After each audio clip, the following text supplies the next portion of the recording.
My name is Harold Bennett. I'm 61 years old, and for the past 19 years, I worked as a crematorium operator at Oaklawn Memorial Services in Davenport, Iowa. Before that, I spent 22 years as a boiler technician for John Deere, so I understand machinery, heat systems, and how things are supposed to work. I'm not someone who jumps to conclusions or believes in things I can't see with my own eyes, but what happened on that February night in 2023 violated every principle of logic I've ever known. Let me explain what my job actually involves, because most people don't really understand what happens at a crematorium. I operate industrial cremation retorts, essentially large furnaces that reach temperatures between 1400 and 1800 degrees Fahrenheit. My responsibilities include receiving deceased individuals from funeral homes, verifying identification and paperwork, preparing the body for cremation, operating the equipment, and processing the cremated remains. It's technical work that requires attention to detail and respect for both the deceased and their families. You handle everything with dignity, you follow procedures exactly, and you maintain meticulous records because any mistake is unacceptable. Oaklawn Memorial sits on the west side of Davenport, about 3 miles from the Mississippi River, in the industrial area near West Locust Street. We're a standalone facility that serves funeral homes throughout Scott County and the surrounding region. The building is a single-story brick structure built in 1987 with 2 retort chambers, a preparation room, an office area, and a processing room where we reduce the bone fragments to ash. We typically handle 8 to 12 cremations per day, and we run operations around the clock when necessary to meet demand. I normally work the day shift, 7 to 3:30, but we rotated onto nights once every 6 weeks to handle the backlog and perform equipment maintenance. That particular week in February, I was covering the overnight shift because our regular night operator, Eugene Miller, was recovering from knee surgery. The overnight shift runs from 11 p.m. to 7 a.m., and it's usually quiet, just you and the machines and the low hum of the ventilation system pulling air through the building. That Tuesday night was bitterly cold. Davenport had been hit with a cold snap that pushed temperatures down to 8 degrees, with wind chills well below zero. I remember the ice crackling under my boots when I arrived at the facility at 10:45 p.m. Inside, the building was warm, maybe too warm, because the retorts generate tremendous heat and the HVAC system struggles to compensate in the winter. I had 5 cremations scheduled for that shift. The first 3 went exactly as expected. I processed them between 11:30 p.m. and 2:15 a.m. without incident. Verified paperwork, prepared each individual, loaded them into retort 1, monitored the cycles, and documented everything in our logbook. Standard procedures, no complications.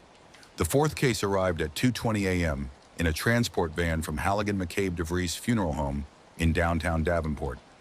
The driver was a guy named Walter Krause, who I'd worked with probably 200 times over the years. He helped me wheel the body container into the preparation room. "Anything unusual about this one?" I asked, like I always do. Walter shook his head. "Nope. Elderly woman, natural death at home. Family's coming by Thursday to pick up the urn." After Walter left, I checked the paperwork.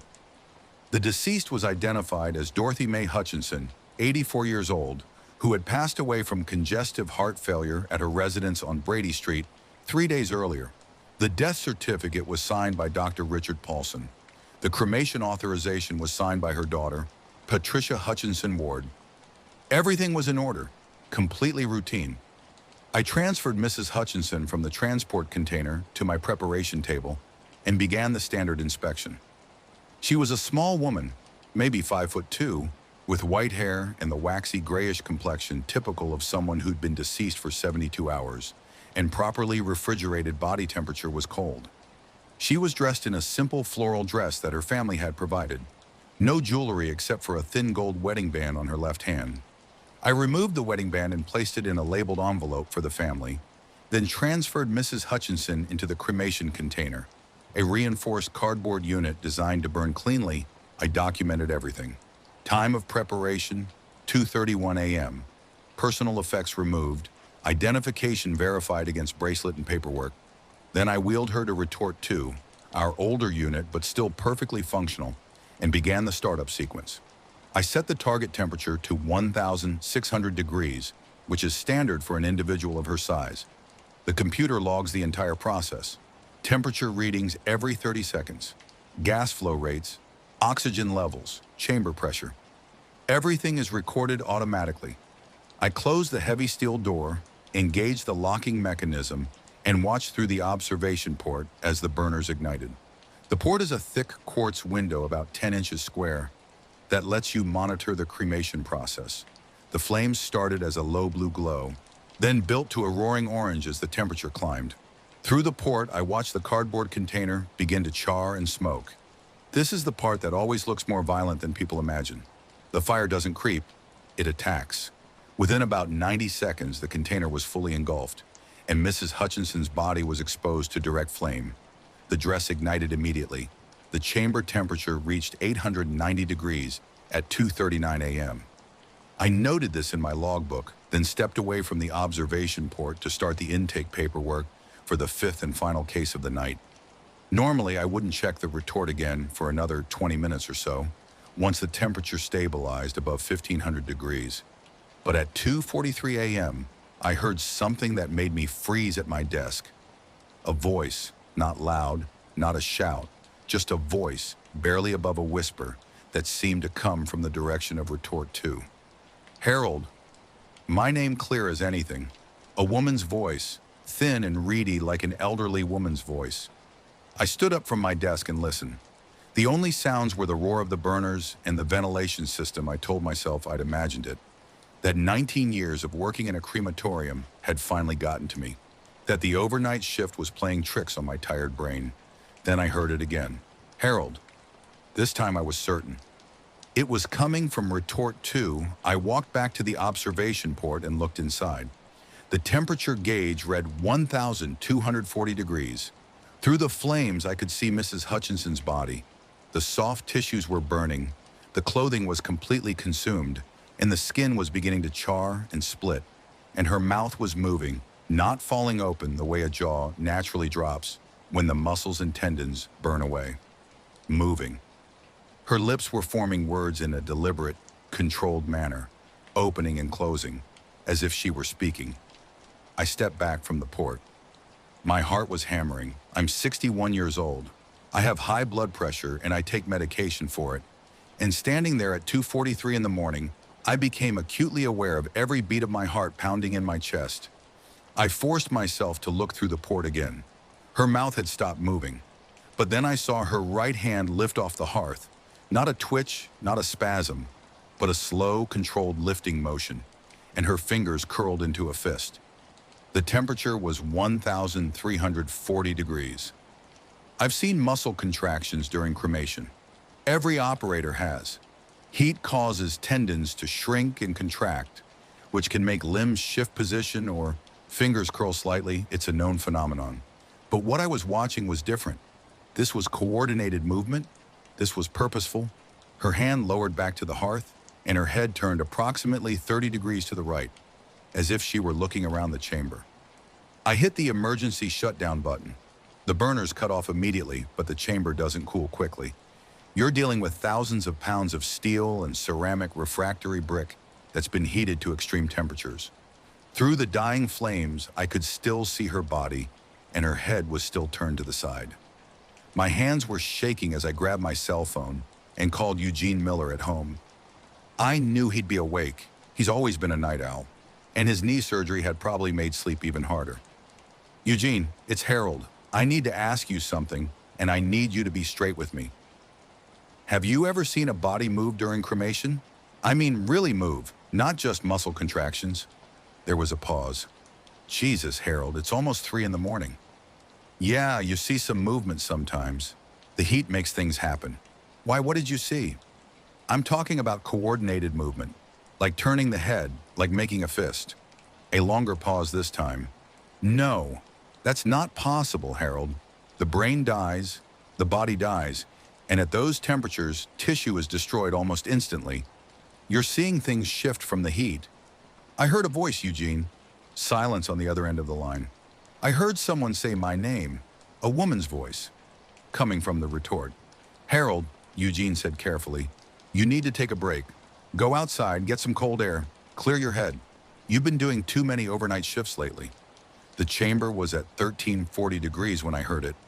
Then it was the metal expanding retorts make all kinds of noises when they heat up and cool down. You know that. I wanted to believe him. God, I wanted to believe him. I'm going to restart the cycle, I told him. Yeah, do that. Complete the cremation. Then go home when your shift ends and get some sleep. I waited 22 minutes for the chamber temperature to drop below critical levels. Then I restarted the burners. The flames reignited and the temperature began climbing again. 740 degrees, 980 degrees, 1,150 degrees. I didn't look through the observation port. I sat at my desk with my back to the retort and tried to focus on paperwork. But I could hear it behind me, the roar of the flames, and underneath that, barely audible, something that might have been words or might have been my imagination running wild. At 1520 degrees, I heard it clearly. Harold, it hurts. I spun around in my chair and stared at the retort. The voice had been distinct, undeniable, coming from inside that chamber where nothing should be capable of producing sound except burning tissue and roaring flames. I approached the observation port slowly, like I was approaching something dangerous. Through the quartz glass, I could see Mrs. Hutchinson's body. At this temperature, most of the soft tissue was gone. What remained was partially skeletonized, with some charred flesh still adhering to the bones, and her skeletal jaw was opening and closing rhythmically, as if she were trying to speak. I watched for approximately 30 seconds. The jaw continued to move. Then her ribcage expanded, not collapsed inward the way bones should when the connective tissue burns away, but expanded outward as if she were taking a deep breath. The temperature gauge read 1,580 degrees. I backed away from the observation port and sat down at my desk. I didn't look at the retort again. I sat there for the next hour and 47 minutes until the cycle completed at 5:16 a.m., listening to the burners roar and trying very hard not to hear anything else. When the cycle finished and the chamber cooled enough to safely open, I processed the remains according to exact procedure. I swept the bone fragments from the hearth into the processing unit, which pulverizes them into fine ash. I transferred the processed remains into a temporary container, sealed it, labeled it with Mrs. Hutchinson's name and case number, and placed it in our secure holding area. My documentation was perfect. Anyone reading my logbook would see a completely routine cremation with no irregularities noted. But then I did something I'd never done in 19 years. I went back through our digital records, searching for any unusual cases or operator notes that mentioned movement or anomalies during cremation. I found 3 cases that made my blood run cold. The first was from November 2019. The operator was our former weekend worker, a woman named Evelyn Shaw who had quit suddenly and moved to Arizona. The deceased was a 70-year-old man named George Kowalski. Evelyn's notes included a brief addendum: observed unusual movement during cycle equipment functioning normally. Cremation completed per standard protocol. The second case was from August 2021. The operator was Eugene Miller. The deceased was a 63-year-old woman named Martha Dennison. Eugene's notes said, significant movement observed through observation port during mid-cycle. Likely heat-induced muscle contraction. Cycle completed without incident. The third case was from April 2022. The operator was Carl Jensen, who had worked with us for only 6 months before transferring to a facility in Cedar Rapids. The deceased was a 58-year-old man named Raymond Custer. Carl's notes were more detailed. Body appeared to shift position multiple times during cremation cycle, observed what seemed like deliberate movement of limbs. Possible equipment malfunction. Recommend full maintenance inspection. The maintenance inspection had found nothing wrong with the equipment. 4 cases over 4 years. 4 different operators. 4 reports of movement that shouldn't have been possible. When Eugene came in for the day shift at 6:45 a.m., I showed him the records on the computer screen. He stared at them for a long time. Yeah, I remember the Dennison case, he finally said. It really bothered me at the time, but I convinced myself it was just the heat doing weird things to the body. Did you hear anything during that cremation? I asked Eugene. Looked at me with an expression I couldn't quite read. Why are you asking? Because I need to know if I'm losing my mind.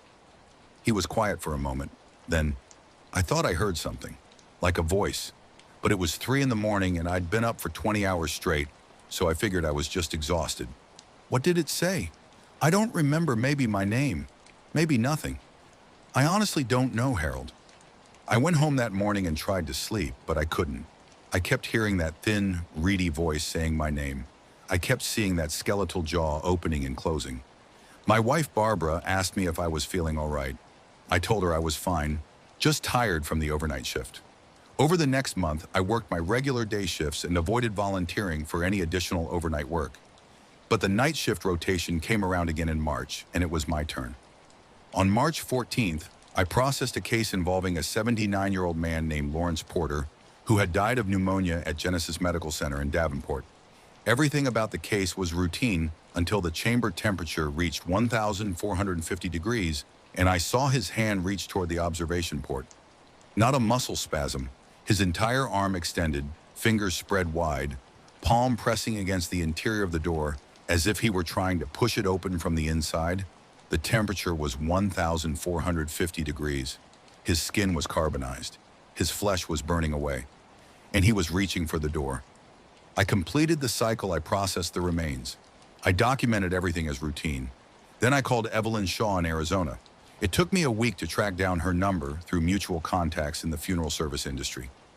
Evelyn, this is Harold Bennett from Oaklawn Memorial in Davenport. I need to ask you about the George Kowalski case from November 2019. There was a very long silence on the other end of the line. How did you get this number? She finally asked. That doesn't matter. I need to know what you really saw that night. Another silence. Why are you asking me about this? Because it's still happening. I heard her take a shaky breath. He opened his eyes, she whispered. That's what I saw. The chamber was at full temperature, most of his body was already consumed, and his eyes opened and looked directly at me through the observation port. I watched for maybe 5 seconds before I hit the emergency shutdown. When I restarted the cycle, his eyes were closed again and nothing else happened. But Harold, I knew what I saw. I couldn't work there anymore after that. Did he say anything? I don't know. Maybe. I thought I heard something. But it could have been the equipment. I told myself it was the equipment, because otherwise I would have lost my mind. It's not just Kowalski, I told her. There are other cases. And Evelyn, it happened to me last month. Then quit, she said flatly. That's my advice, Harold. Get out of there. I don't know what's happening in that place, but it's not right and it's not natural, and you need to leave before it destroys you. But I didn't quit immediately. I should have. But I needed to understand what was happening. I needed to know if there was a pattern, a reason, something that would make sense of the impossible thing I'd witnessed. I started documenting everything with a small digital camera I set up near the observation port. If this was real, I needed proof. I needed evidence that I wasn't experiencing some kind of breakdown. On April 3rd, I processed a case involving an 86-year-old woman named Helen Pritchard. The camera recorded the entire cremation cycle. And when I reviewed the footage the next day, I saw something that finally broke me. At 1620 degrees, when Helen Pritchard's body was reduced to mostly skeletal remains, her bones began to move in ways that violated every law of physics I understood. Her ribs expanded and contracted in a breathing pattern. Her finger bones drummed against the hearth in a rhythmic sequence. Tap, tap, tap, pause, tap, tap, tap. And her skull rotated slowly on the cervical vertebrae, turning approximately 90 degrees to face the observation port directly. The footage was clear. The timestamp was verified. The temperature gauge was visible in the frame, showing 1,620 degrees. I deleted the footage that same night. Not because I thought no one would believe me, though they wouldn't, but because I realized I didn't want proof. I didn't want evidence. I wanted to forget. I submitted my resignation to Oaklawn Memorial on April 15, 2023. My supervisor, a man named Robert Swenson, was surprised. I'd been one of their most reliable operators for nearly 2 decades. I told him I was ready to retire, that I wanted to spend more time with my grandchildren and enjoy life while I still could. He accepted my explanation and arranged a small retirement party with sheet cake and coffee. Eugene pulled me aside after the party. You figured out what you were seeing on those night shifts? No, I lied. Probably just fatigue and stress. He studied my face for a moment. Sure, fatigue. But I could see in his eyes that he knew I was lying, and I could see something else. Relief that he didn't have to know the truth. I work part-time now at Menards in the lumber department. It's simple work. I help customers choose dimensional lumber and plywood. I operate the panel saw and the forklift. Sometimes people ask me what I did before this. And I'd tell them I was in industrial operations. That's not technically a lie. Barbara thinks I seem more relaxed now, more like my old self. She doesn't know that I still wake up sometimes at 2:43 a.m., the exact time I first heard Dorothy Hutchinson whisper my name. She doesn't know that I avoid driving past Oaklawn Memorial, even though it would save me 10 minutes when I'm heading to my daughter Patricia's house. She doesn't know that I stopped going to funerals entirely because I can't stop thinking about what happens to people afterward. I've tried to explain what I saw using science and logic. I've read everything I can find about the effects of extreme heat on human remains, about post-mortem reflexes, about acoustic phenomena in enclosed spaces at high temperatures. None of it explains coordinated movement. None of it explains voices that speak your name. None of it explains patterns lasting 30 seconds or more. Sometimes I wonder if it's something specific to that building on West Locust Street in Davenport, or if it's something that happens at crematoriums everywhere, and operators just don't talk about it. Because who would believe them? And who wants to believe that some part of us might persist, even briefly, even impossibly, at temperatures that should make consciousness impossible? I think about Dorothy Hutchinson sometimes.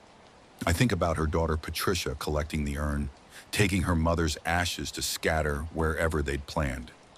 They have closure. They have peace. They should have that. But I know what I saw. I know that at 1,580 degrees Fahrenheit, Dorothy Hutchinson's skeletal jaw was moving and her voice was calling my name. I know that Lawrence Porter reached for the chamber door. I know that Helen Pritchard's bones moved independently for more than 30 seconds while being consumed by flames hot enough to melt steel. I know these things happened, and I also know I'll never be able to prove them or explain them. Last week, a customer at Menards asked me if I believed in the afterlife. We were loading 2x4s into his truck, and he mentioned he was building a coffin for his father, who was dying of cancer. It seemed like an innocent question, the kind of thing people ask when they're facing loss. I believe something continues, I told him. I just don't know what form it takes. He nodded like that made sense to him, and we finished loading his lumber. But the truth is darker and more complicated. I don't know if what I witnessed was consciousness, or soul, or some neurological phenomenon that science hasn't discovered yet. I don't know if they were aware or suffering, or trapped in some biological loop that heat would eventually terminate. What I do know is that I can never step inside a crematorium again. I can never watch flames consume a human body again. Because now I know they might still be there somehow, experiencing something incomprehensible. During those final minutes, when they should already be gone, Eugene still works at Oaklawn Memorial. We have coffee occasionally at a diner on Kimberly Road, and we talk about weather and grandchildren and the Hawkeyes. He's never asked me directly what I saw on those overnight shifts, and I've never told him. But a few months ago, he mentioned that they've had trouble keeping night shift operators.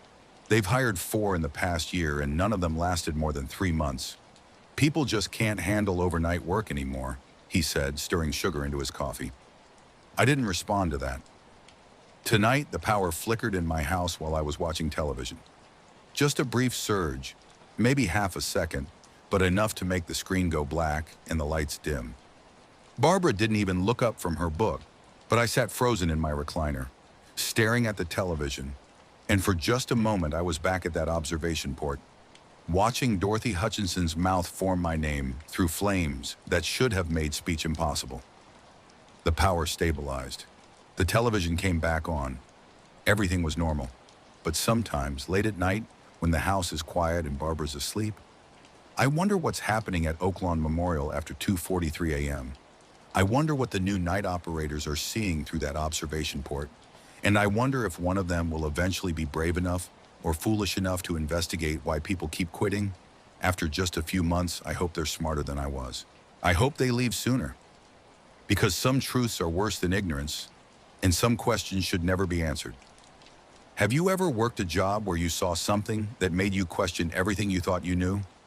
I'd like to hear your story, because I'm still trying to understand mine, and I don't think I ever will.